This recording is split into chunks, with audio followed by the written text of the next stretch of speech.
and welcome to another episode of Mindset Monday.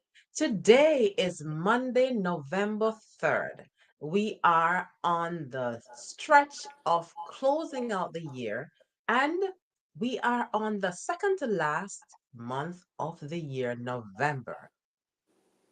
I hope you had a wonderful weekend, and I hope you had a wonderful day. I know for some Caribbean, Jamaica, Bermuda, and other places, they are just cleaning up from the wreckage of Hurricane Melissa. And our hearts reach out, and of course, our hands, our pockets, our monies reaching out to those who are affected by the hurricane. We also express condolence to the families who have lost loved ones, and for those who have still not heard from some of their family members. This is the time when we talk about abundance in love. This is when we are expressing love in a tangible way, not only touch, but also express it in giving tangibly so others can feel comfortable again. Wonderful. Thank you very much. Really appreciate peace, blessings, and enough love. And yes, our hearts go out to all those who lost loved ones. I think the count is up to 25 or 26 that lost their lives. So we do, um, you know, our condolences for the family of those who lost loved ones, not only in Jamaica, but also a couple I think in DR DR and and Bermuda. Bermuda and Cuba. Right, beautiful. So we will keep you in our prayers. We do thank you all very much. Really appreciate it. And we continue with love. Whole love, enough love, abundance in love. Love. And today, as we continue with this Abundance in Love series, we have one of our guests who have paraded this stage many times before, Dr. Karen Lalli. She's a chiropractor and she is many more things behind her name. But she is going to operate this evening, sharing with us abundance in love, looking at how touch is so effective in helping to keep the humanity going because we are people of we were created to touch, to feel, to communicate. And Dr. Karen is here to share with us or to remind us why it is important that physical touch. That's our Mm, love language. I'm telling you, That's our most major. definitely That's our the major. major love language. And so anything to do with touching, I tell you. Over to you, Dr. Karen. It is a pleasure to have you with us. And we're always enlightened by what you share with us. And we're looking forward to hearing again from you. Thank you so much. Thank you so much. Thank you, Miriam. Thank you, Dr. Derrick. It's interesting the way Derrick just reached over to Miriam, his wife, and said, truly, truly. So there's a few different love languages. We know of at least five. There may be more. And physical touch is one of them. So obviously, it's one of Dr. Derrick's love languages. Let's explore for a minute. I just want to give you a minute or two of background on what love languages means. You may have heard of it before, but a refresher is always good to keep information that's important to you in the front of your brain. So there's a few books out called The Five Love Languages. They're by a man. His name's Gary Chapman. Mhm. And actually, he was a pastor. I didn't know that. Did you? Yes. He was a Baptist pastor. And I think it's very interesting for a pastor to write a book like that.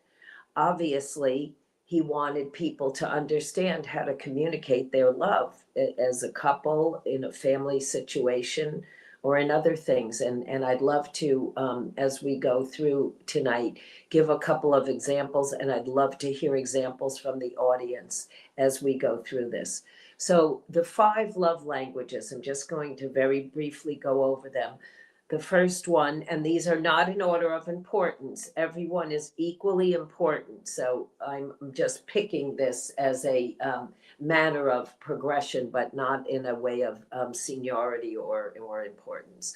The first one I was going to mention is affirmative words, saying positive words. I'm going to say some positive words right now and see how they make you feel. Loving words, feeling appreciated, being complimented, feeling encouraged or praised. Just those words give you a good feeling, don't they? Praise and encouragement. When we give that to each other, it uplifts our spirit, and it actually energizes you physically, even though it's just a verbal communication. So that's one language. Another one is acts of service, helping someone, a loved one, or even a stranger, with kind gestures, with favors, or chores to decrease someone's stress. When Dr. Derrick and Miriam mentioned the islands, acts of service are going on now. We hope to a great degree, right, to help those in need, to do what you can, whether it's giving clothing, whether it's helping someone clear out, uh, a messy situation, whatever it is. Acts of service show love. Sometimes when people don't have the words, they can do acts of service, and you can still express love that way. Another one is gift giving, um, and receiving gifts. My man that I'm dating likes to give gifts. He doesn't have a big verbal affirmative word vocabulary, but he likes to show his appreciation by giving to me. That is the way he shows he cares, by providing and protecting.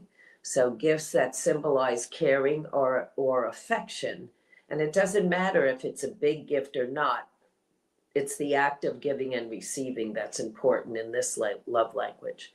So those are 3 of them. The 4th one is called quality time. And we all know what that is, because we usually want it from our children and don't get it very easily. We often demand it from our spouse if they're either overtired or tuned out from seeing true communication between us and them. And one thing is, are you giving undivided attention? Are you giving someone time without distraction? Are you fully engaged in communicating in a quality way when you are using this love language? I think that's very important, and I think actually quality time has probably decreased significantly since we are such a distracted society. And the last one is physical touch. Um, of course, hugging, kissing, or affectionate gestures, but also massage is a beautiful way to physically express yourself. Holding hands, stroking someone, even patting someone, patting a pet, which we'll go into in a minute. So those are the 5 languages: affirmative words, acts of service, receiving and giving gifts, quality time, and physical touch. Today we're going to talk mostly about physical touch. I'm a chiropractor by trade. Before that, I used my hands to do massage. Since I was 17 years old, I've been working with my hands. And before I was 17 years old, I used my hands to pet my dog, to hug my parents, to cuddle up to my friends, whatever it was. I've always been a touchy type of person. I actually wrote part of the book I'm publishing has a chapter about physical touch, and I'd like to just read a very small bit of it as we go into this subject. We know that people respond to positive thoughts and emotions. Even an amoeba, a one-celled amoeba, will go towards pleasure or away from noxious or painful stimuli.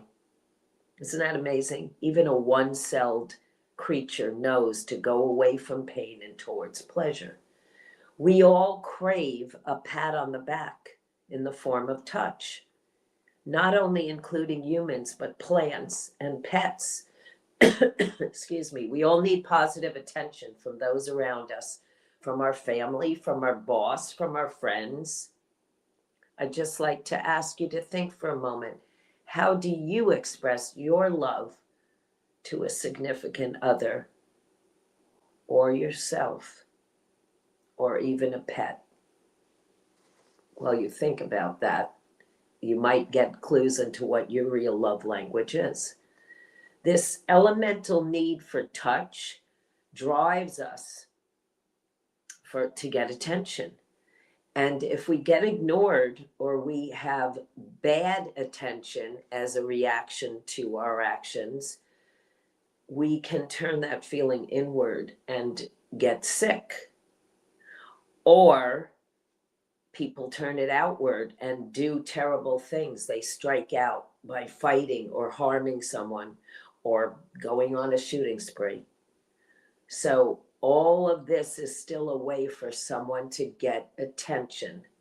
That's why emotional well-being is so important to nurture in the people we love. Remembering that will go a long way towards us being a peaceful, expressive society. So thinking about touch, let's talk about animals. Dogs and cats enjoy petting in a similar way that we might soothe a person. Dogs like you to tousle their hair, to stroke their head, right? To rub their scalp or stroke their head, right? So do people. Don't you love being gently touched? We show it in our eyes when we're loving someone. We have a loving look that goes with our loving touch.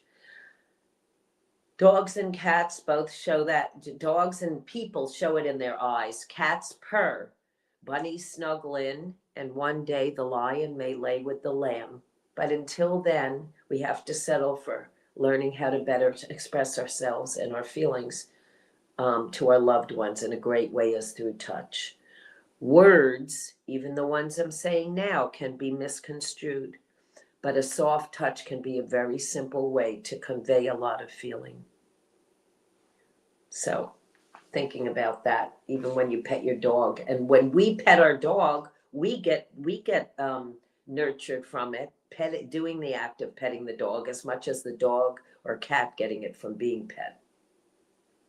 There's a lot of studies that validate married couples and pet owners live a longer, healthier life. They have the love and support of a companion, whether it's a human or an animal. My mom, who lives alone, talks to her dog almost all day. It gives a voice to what's going on in her head. And she always has a sympathetic ear in her dachshund that she owns. Isn't that a positive relationship? She talks and the dog listens. So I wonder, when I think about that, why, when you make chicken soup when someone's sick, why does it taste so nourishing, so delicious? I don't think it's just the warm broth, the soup and the noodles and the chicken. I think it's the loving intention of the person who made it and the well wishes gotten from someone giving it to you as an act of service and as a nurturing gesture. I actually, when I go to visit my kids that live far across the country, I always try to make food and bring it to them. That's one way I'm showing my love. And I get treated by this doctor who charges over $200 to do a treatment, but he allows me to trade him by making food and bringing him food. That might have cost me $20 in ingredients, but a couple of hours of my time, and I'm so lovingly making this. He's so appreciative because no one cooks for him, and I'm so grateful for what he can give me that I can't get from someone else. So it's a great mutual benefit for us to have that rapport. I'm going to tell you a little story. I am a chiropractor, as I said, and I have two sons. One of them is had a high fever when he was a teenager. I didn't know what was wrong. He had a stomach flu. He had cramps. He had a fever. He was really sick. He was laying very listless on the bed, and as a teenager, he had already outgrown me in size. But to me, he will always be my son, my little boy. And I put my hand on his rib cage, and I felt his breathing that was shallow and rapid, and I felt the heat of his body, and I knew from my education where his spleen was underneath in his belly area, and I put my hand on his spleen because that's good for immune system. And I just laid my hand there, and I just thought loving thoughts, and I tried to, through my touch, convey my feelings of comfort, of love, of concern for him. And I was outpouring my feelings as a mother to him while he was sleeping. And it helped me to feel like I was doing something. And it may have helped him to stimulate his body to fight the infection. I'm not sure, but it was very beneficial for me to be able to give him comfort like that. Now, you don't need to know where someone's spleen is to give them comfort. You don't need to even know how to really use your hands. I'll give you a very simple way that you can help someone. If you sit, relax your own breathing, and bring your mind to focus on whatever it is you're trying to convey. For me, I was trying to convey a get well wish. It may be a wish of comfort if someone's grieving or hurting. It may be a wish of support if someone's sad about something that happened.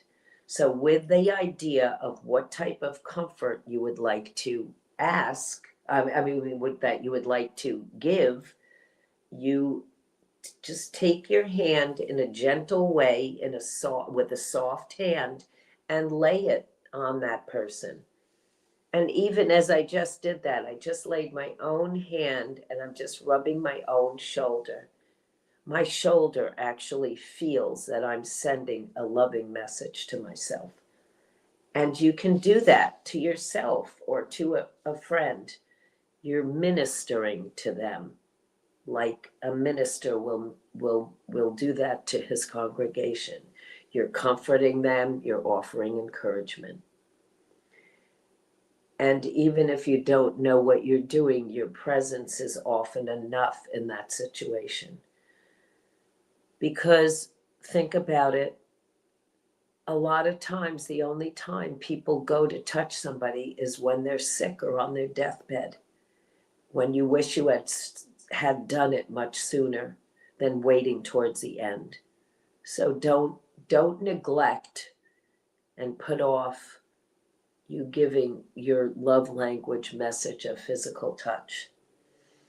I'm going to tell you something scientific. There is a technique that was very popular in the 80s. It was called therapeutic touch. Has anybody ever heard of therapeutic touch?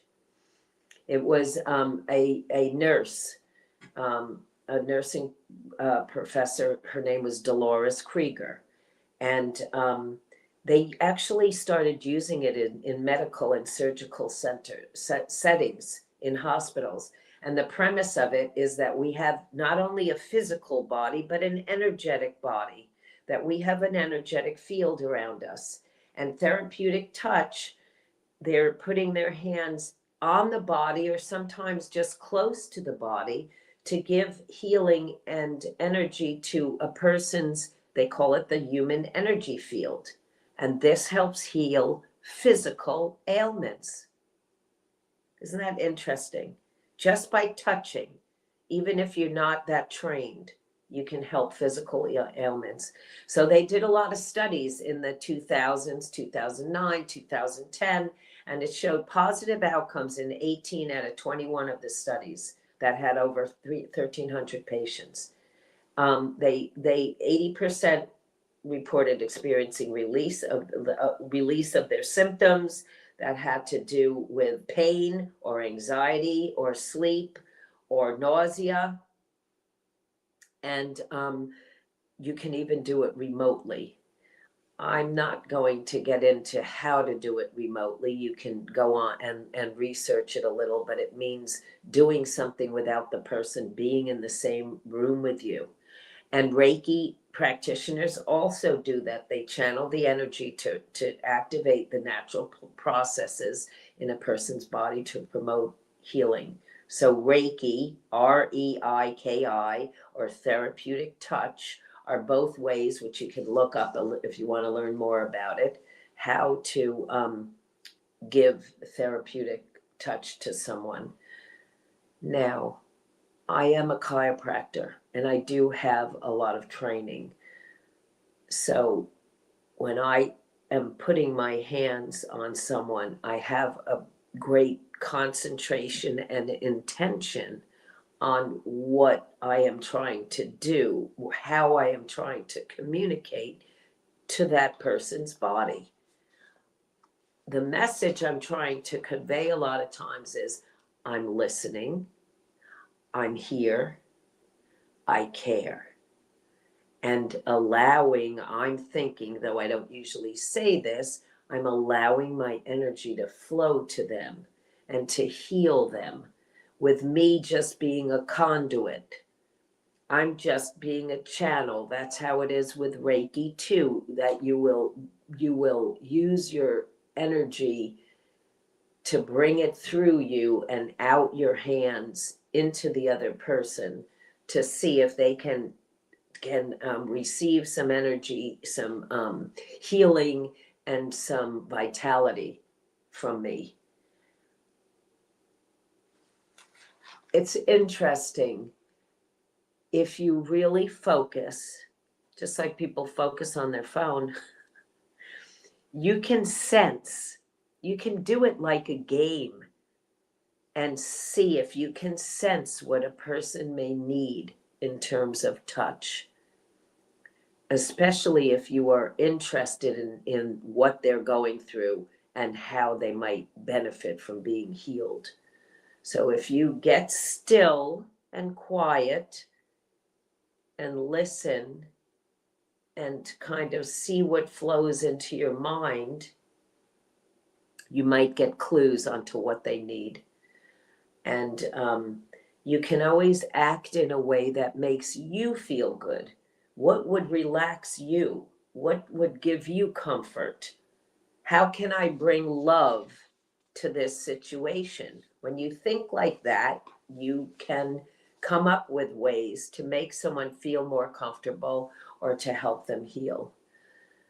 I love to teach newborn mothers how to touch their children, because a newborn or a young child is like a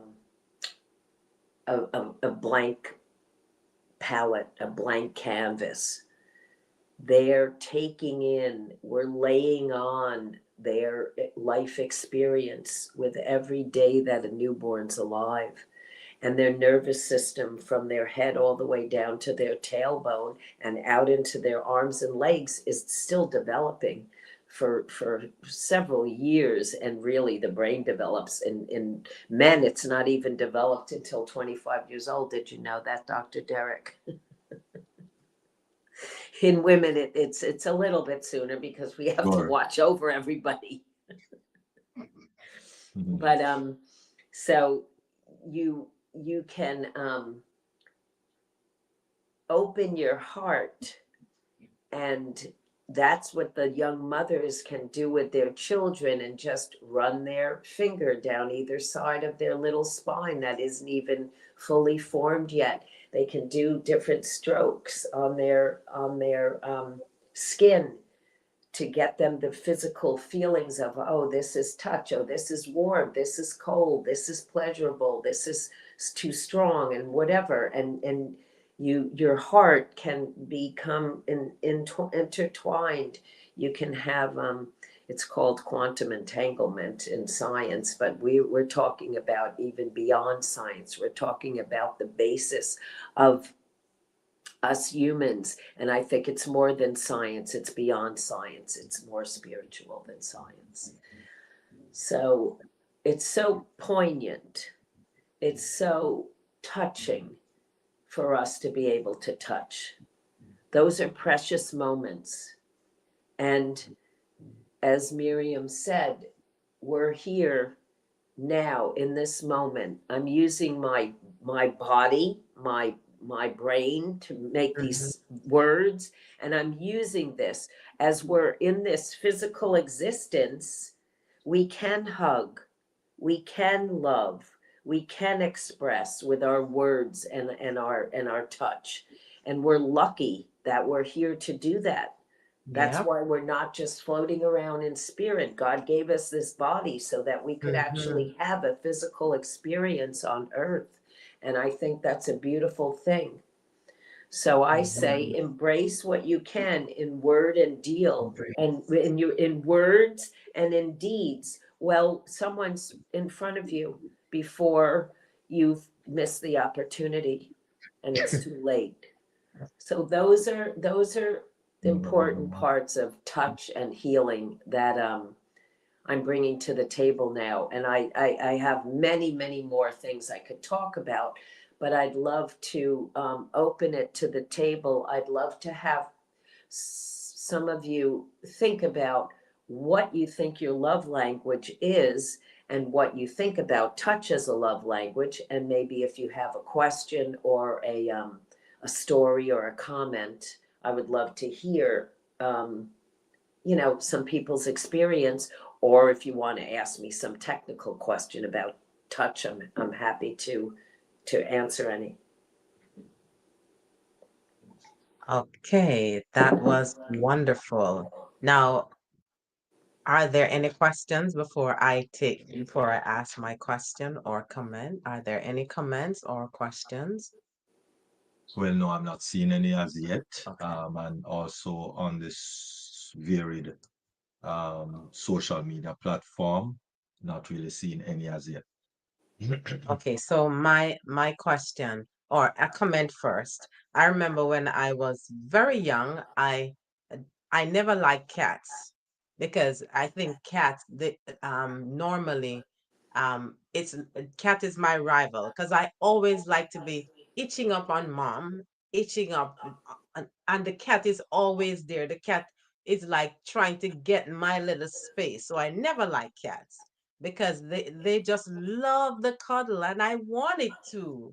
So a physical touch definitely is my primary love language. So my mom, I normally like when she combs my hair, not combing the hair per se, but just to feel her hand in my hair, and then I would lie on her lap. I would sit on the floor and my head would be in her lap and she would comb my hair and I fall asleep. So now you understand why I did not like cats when I was younger because the cat would take up the little the little Your little comfort that spot, I yeah. want. See, and And isn't that growing so up, beautiful that Miriam admits that she realizes it and admits that, and that she can see. Yeah, you don't want her combing your hair, you want her smoothing your hair.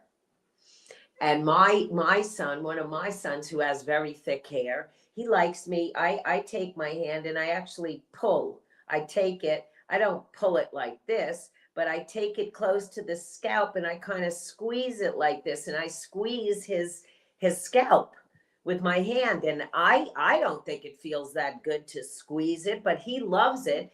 If he has a lot of hair and his head is weighed down, and he wears a hat at work, a helmet actually, so he has all this kind of tension and tightness in his head. And then if I can just kind of squeeze it and open it up, it really relaxes him. So that's a love language technique that I can use with him because it's pleasurable to him, even though I don't really like it for myself and I don't like necessarily doing it. It makes him feel good. And Dr. Derrick and Miriam, they both have that. They have a primary love language of physical Mm-hmm. touch. They Yeah. just both said it in different ways. And they're touching right now. Their shoulders are together. They're not sitting apart, they're sitting together like they're on a piano bench. Hi, buddy. Hi, buddy. And that's just how it's so funny because that's how I was at my high school reunion. I just wanted to go up and because I'm touchy. Hi, how are you? Oh, it's so good to see you. Don't tell me all your kids' names and all your grandkids' names. I'm not interested in that because that's just going to go in one ear and out the other. But let me feel you. Let me give you a hug. Let's dance. Let's share.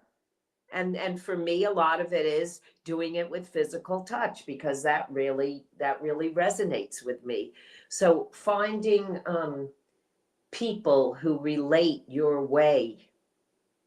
I mean, think about, for example, well, this is a little off topic, but affirmations. Some people need those words. The words Mm-hmm. mean more than anything.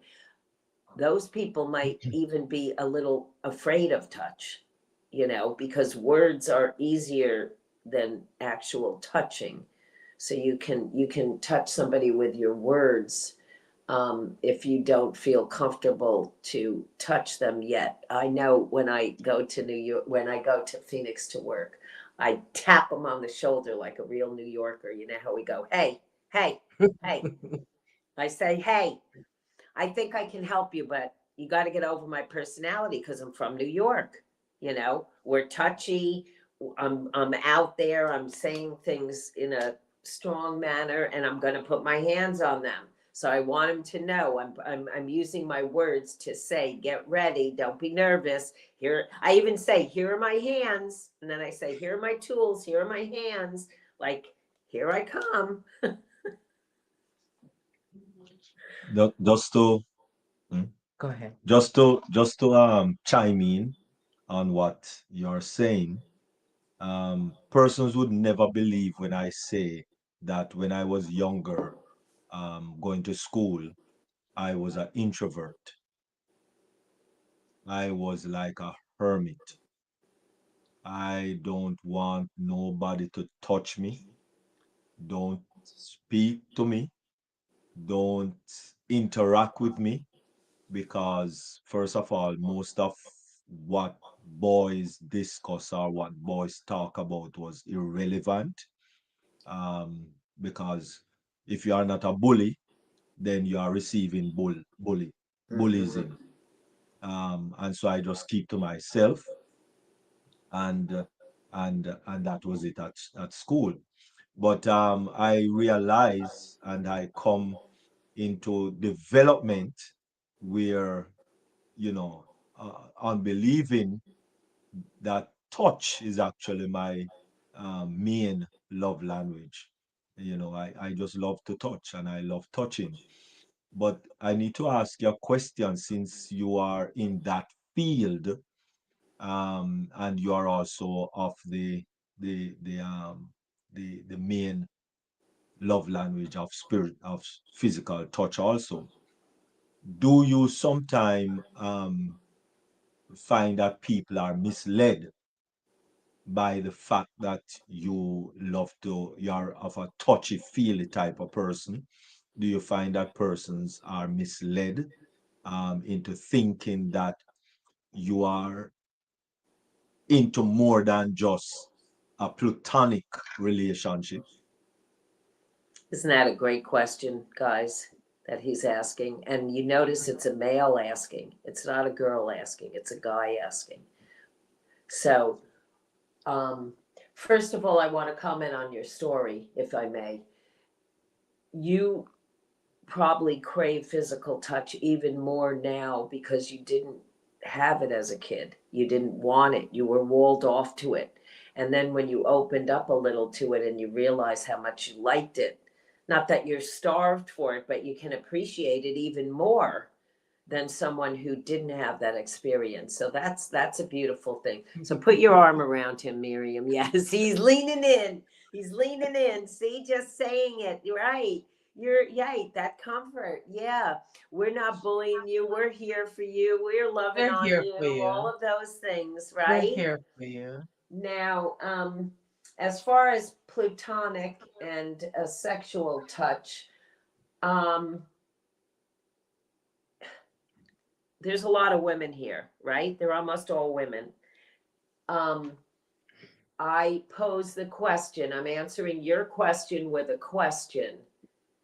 Can you tell when somebody wants to get close to you?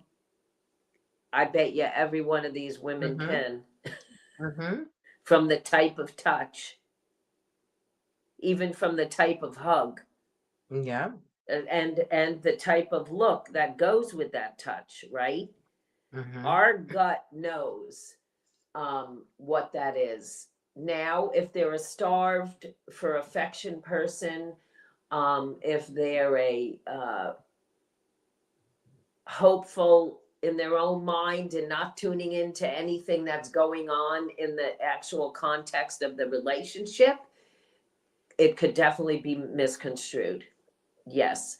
But well, I mean, I had boys for children.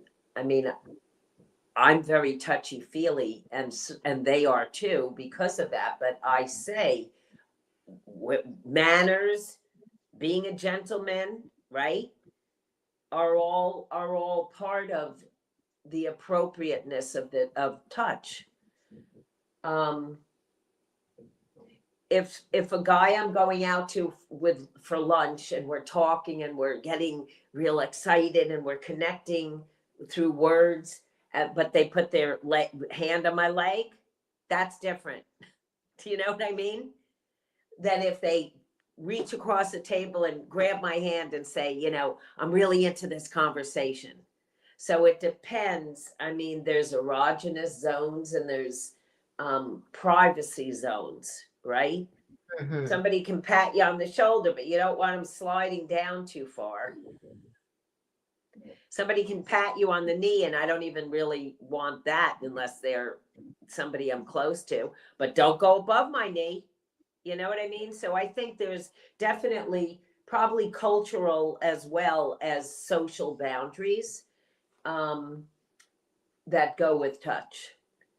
And also the words that, if somebody's saying something that goes along with real intimacy, I mean, you Mm-hmm. have to question the situation. I think the other thing that your question raises for me, Dr. Derrick, is people, especially men probably, or maybe women, but I would say more men, are hopeful that that touch can mean something else, right? That it's not just a comforting touch, that it's a prelude to something more. So I think women, I mean, it depends on what kind of a woman. If you're a real player, or if you're, if you lead people on a lot, your touch might convey more than what you actually want. But I Mm. think if you listen to your gut in most situations, you would know what the intention of that touch is. Does that answer your question somewhat? Mm. And it's also important to ask questions because if what is happening, that's not what is expected, or what is it is you want for the person, or should ask, what is your intention? Right. So it's important that, because one person is communicating a touch, the other person may be receiving it but have a different idea about the touch that is conveyed. So it's important that ask a question, um or express that, listen, what are you aiming at, or say, I don't feel good about this, or communicate Yes. something. Use Yeah. your boundaries. Use your Yes. boundaries and your words to create situations that you want to be in. Now look, Deirdre, my friend Dee Dee, just wrote something in the chat that's really interesting. I'm going to read it. I was in Okay. job training once on how to communicate with the elderly, and was told statistically 80% of communication is nonverbal. I believe that the because a lot of times elderly, one, they can't hear well, two, their attention span is low, three, they're, they can often be in a situation where they're confused or not sure of what's going on. And so, yeah, I, you can do it very comforting, or you can do it threatening, you can do it in a non-caring way, the way a nurse's aide might. I mean, why would people like someone caring for them? Miriam, why did your mother-in-law want you? Because you have a loving touch, right? She incidentally, my late husband and her sometimes have a little toss up, because whenever I care for her and she boasts on him that she should be a nurse because she have caring hands. And so my late husband, he used to say, that's my nurse, that's not your nurse. So it was so funny that so I'm in the middle. He's saying it's my nurse, and she's saying, but she's my nurse too. She gives good care, that sort of thing. Yeah, because your intention was so pure. I think people can feel that.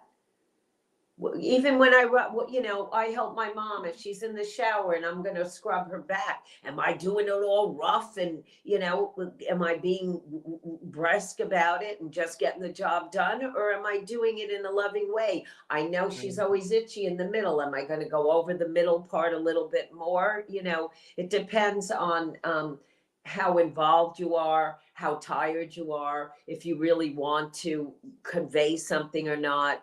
You know, Sometimes my boyfriend does rub my, he's like this. He's watching TV and he's rubbing me like this. I said, "What are you doing? You're watching TV. You're not rubbing me, He's not present. He need to right?" be He just present. exactly. He's just going like this, and I'm like, that's bothering me. Like that doesn't feel good. So you Sure. communicating what you want is important. Very much so. And those are verbal skills, and then the physical skills. I mean, we did this last time, I think, because we spoke about touch a little bit. You can rub your hands together just to get a little energy field going, just to create a little bit of heat, and you can stroke your own face. We did this last time, I remember. And you can feel you love yourself. You can just stroke your own hair and say, you did good today. You were, you got some good things accomplished. You're okay. I care about you. And that is that our cells respond to that. Yeah, you're okay. You're Hmm. good. I give you a pat on the back for your manic Monday. So those things really can help. Let me just Yeah. mute that 1 second. Mm. And that is so good, because really and truly, I I learned, especially with Miriam, seeing that Miriam love language is also, well, her main love language, because that we have a little of all of them. but her main love language, which is also fortunate for me, physical touch. And so at all times, we're at the dining table, we're touching, it's not just reserved for the bedroom. A lot of people think that the married couple, especially for some reason, they think that touching is just for the bedroom because, the touching should just lead to sex. Right. But even if you're walking, going to catch the train or the bus or going to the car, if it's a little distance, you hold hands, you touch, you are at a program, you're at a concert or your church, you touch, so at all times you are able to have a connection with the person that you are in love with, Mhm. and so I just love the touches right now. Right. Connection and expression Hmm. of feelings. Like I want to love my mother a lot more than she wants me to, because she's Swedish and she's all stoic and she can do everything herself most of the time. She doesn't want to, and I come in and I want to give her a good hug. When my dad died, I wanted to sleep with my mother because she had slept with him for 65, 70 years, whatever it was. And I thought, oh my God, this is the first night she's going to be without her husband. Mom, do you want me to sleep in your bed, instead of in the other room? Because I figured she'd just feel better. No, she's okay. I wanted to do it for me, even because I was missing my dad, thinking, oh my gosh, I think it would have been good, but she didn't want it. Nope. So that's how she is. She doesn't need it. I mean, she likes when I scrub her back or if I put lotion on her, but she's not a big hugger, Mhm. So everybody is different that way. But if your love language is similar, or if you can express, you know, I don't want this, I want this, not this, this, Mhm. then it will give the person not only the idea, but the opportunity to do something that will make you feel better. And I think it's a good way, especially now. Just think about it. We're on this Zoom. I can't touch you. The only thing I can do, and I can't really even see anybody but you guys, the only thing I can do is try to be in the moment, looking, Mhm. communicating with my words to the best ability, with my gestures, and with my intention. But we have much less touch than we ever did, in school, in on Zooms, social media. When are we touching? I think people's bodies are going to start to shrink. We might not have as long arms and legs soon. We're just going to have our little hands for our keyboard, our little legs. Maybe we're not going to walk around a lot. We're going to, what was that robot movie? They're all shrunk down, Wally or Wally, whatever it was, right? Because we're all in our little pods now, and we need touch. That's why having pets is important. If you live alone and you share with a pet, it does increase people's longevity and their communication and just feeling not alone. People feel isolated. Touch helps you feel unisolated. On that point, you are so right. Now, I'm just going back to, especially now, the holiday seasons are, fast approaching, and for a lot of persons who live alone, they have no pet, they have no immediate family around, and I am imploring every one of you who have no family member, to be there in the house with you. Connect with a community. There are so many different places, whether a church community or a Lions Club or whatever it is where people are, you can connect so you can feel belonged, because we were created. as community beings. We were created to connect. We were created to touch. And I know for a lot of persons now who have been affected by the hurricane, they are dislocated from their families. You have some of them who always love to connect, always love to touch. They are not with their families because the housing situation, maybe they've lost their house or whatever. Whoever is nearby them, reach out to them, find a way to connect with them, find a way to touch, give them some form of support so we can feel whole again. Someone out there is longing to get that touch. Listen, I'm here for you. Give them a hand touch. Find them. Um, One thing I know about us, and for the most part, people on a whole, when there's a disaster, you find that people reach out, people pour out, and I know this is something that will assist in building or restoring people's morale Mm-hmm. after they have lost their, tangible things that they have around them. But once people come around and connect, reconnect, and let them feel as if, yes, it's worth living because all I have left is you.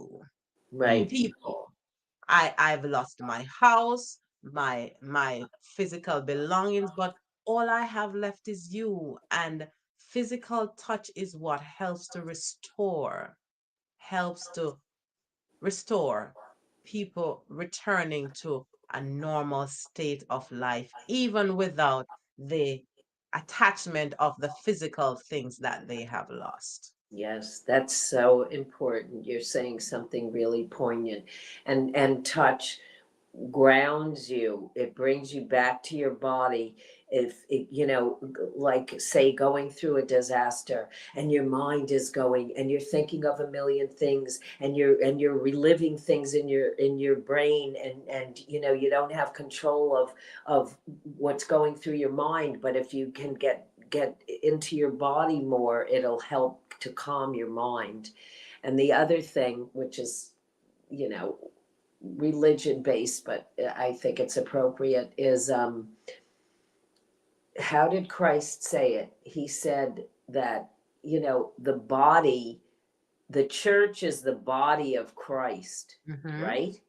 So if the church is the body of Christ, we as church members go into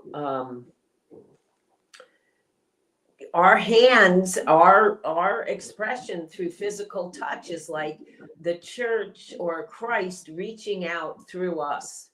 Yes, we are the conduits. Yes, that's right. And even when I'm going to work on somebody, I mean, I don't say, Jesus, show me the way in those words, but I'm thinking like, I'm open. What does that person need? Let me get my higher self, or, something beyond me to give me these clues on what they need and how to best minister. So we are connected, Mm-hmm. and we all have a body, and nothing is a mistake or a mishap in life. We're here for purpose, and we have these hands, we have these bodies to do good, and to express ourselves. And Yeah. we should feel very grateful for the opportunities that we have in this moment and in our lives every day to express that, to reach across the table and say, I'm there for you. Remember that the joke or whatever, the scenario, it says, hell is people sitting across from each other on a big table filled with food, and they can't reach it themselves. And heaven is the other person being able to reach the food and feed them. Mm. So we could starve in our loneliness and our isolation, or we can be nourished in our communication and connection, and Mm. having openness to that happening, I think, brings opportunities for it to happen in your life. Wow. Wow. That is powerful. And That's Dr. Paul. Is that the mic drop? Dr. Paul. Yeah, that's a mic drop moment.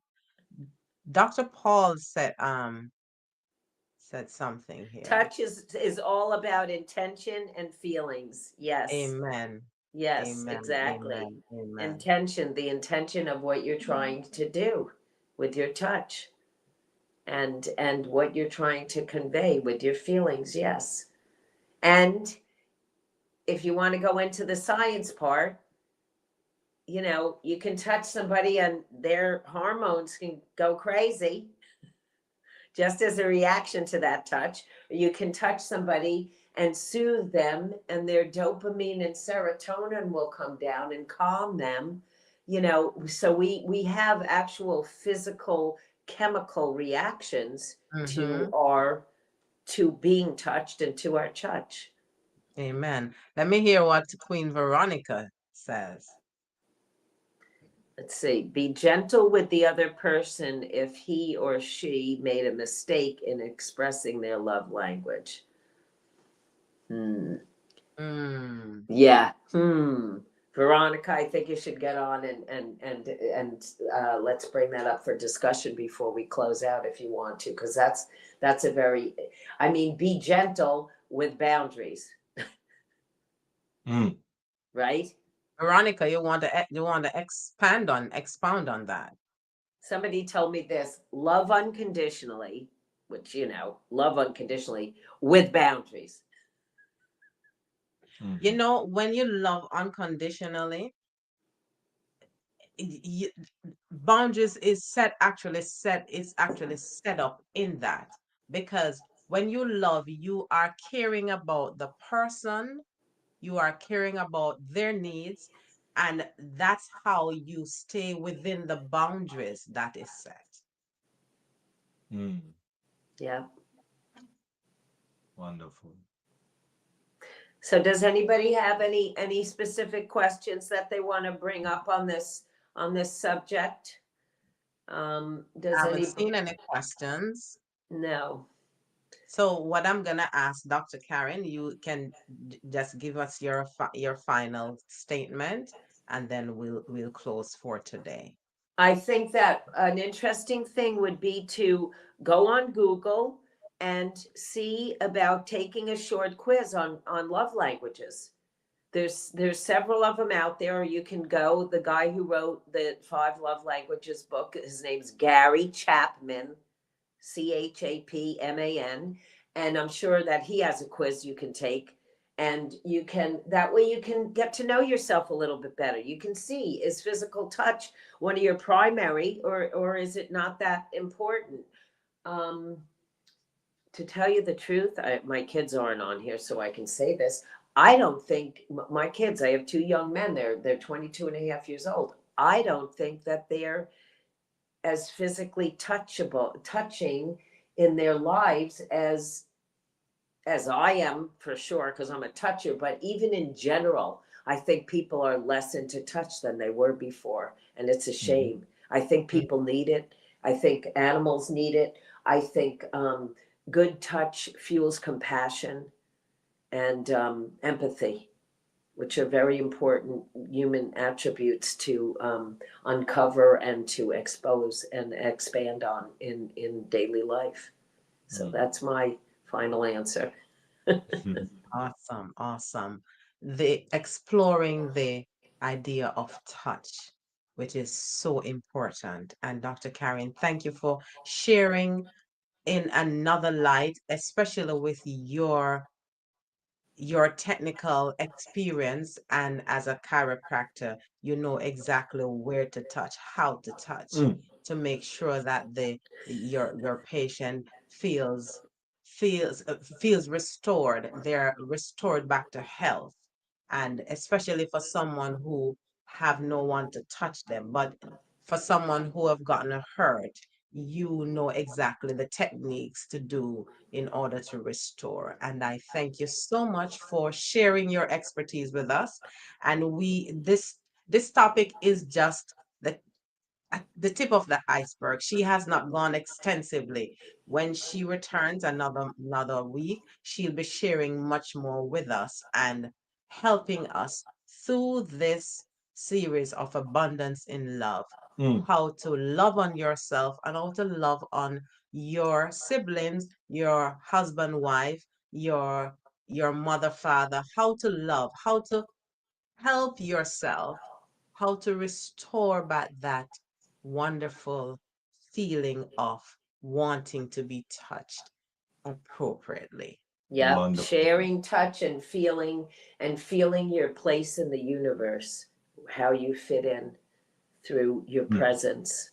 And maybe tonight before you go to bed, you can just think about what we talked about and ask, how can I do this more? How can I incorporate this more? You know, give me a clue. And a lot of times something will pop into your brain that is a step you can take towards enhancing your connection with others through physical touch. Oh, wonderful. Wonderful, wonderful. We Uh, thank you so much. Thank Thank you very you. It much, was a pleasure. Queen. Great to see you guys. Thank you, everyone, for attending. I hope you have a wonderful night. Thank you very much, Queen Dr. Karen. You have touched me all the way over here. Really appreciate God really bless you. appreciate. Give him a kiss on the cheek from me, Miriam. This is from Dr. Cat. This is from Dr. Karen. Thank you, Wonderful. Thank everyone, you and very have a much for wonderful night. touching. Really appreciate. Now, until next week, where we continue with the abundance in love. This is Miriam Edwards for another episode of Mindset Monday. Amen.